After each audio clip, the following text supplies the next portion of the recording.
పెంచిన తల్లిదండ్రులను గాలికి వదిలేస్తున్నారు కొందరు పిల్లలు. అల్లారు ముద్దుగా కంటికి రెప్పలా పెంచిన అమ్మా నాన్నలను మాయమాటలు చెప్పి రద్దీ నగరాల్లో వీధుల్లో వదిలేసి వెళ్తున్నారు. ఇలాంటి ఘటనలు ఈ మధ్య కాలంలో విపరీతంగా పెరిగిపోయాయి. ఇదే విషయంపై సీఎం రేవంత్ దృష్టికి పలువురు అధికారులు తీసుకొచ్చారు. దీంతో వృద్ధుల ఆలనా పాలనాపై సీఎం రేవంత్ సంచలన నిర్ణయం తీసుకున్నారు.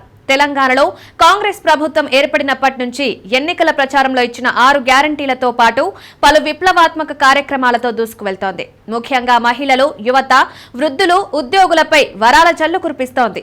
తాజాగా మరో సంచలన నిర్ణయం తీసుకుంది రేవంత్ సర్కార్. ఉద్యోగులకు గుడ్ న్యూస్ చెప్పింది.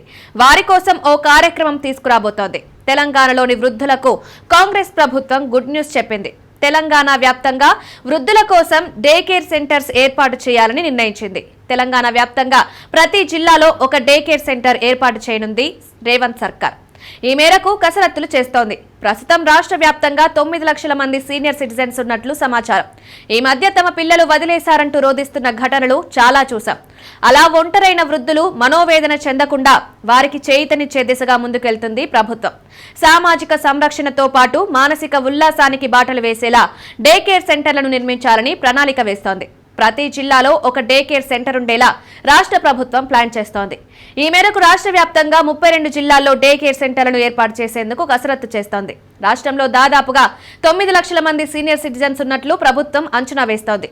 ఈ డే కేర్ సెంటర్ల ద్వారా వృద్ధులు మనోధైర్యంగా ఉంటారని ప్రభుత్వం భావిస్తోంది. అయితే ఈ డే కేర్ సెంటర్లు నిర్మించేందుకు జిల్లా కేంద్రాల్లో ఏమైనా ప్రభుత్వ భవనాలు నిరుపయోగంగా ఉన్నాయా లేదా అన్న వాటిపై ప్రభుత్వం ఆరా తీస్తోంది. వాటికి మరమ్మతులు చేస్తే వృద్ధులకు సౌకర్యాలు కల్పించవచ్చా అని పరిశీలిస్తోంది. భవనాలు లేని చోట కొత్తవి నిర్మించాలా లేక అద్దె భవనాలు తీసుకోవాలా అన్న దానిపై అధికారులు కసరత్తు చేస్తున్నారు.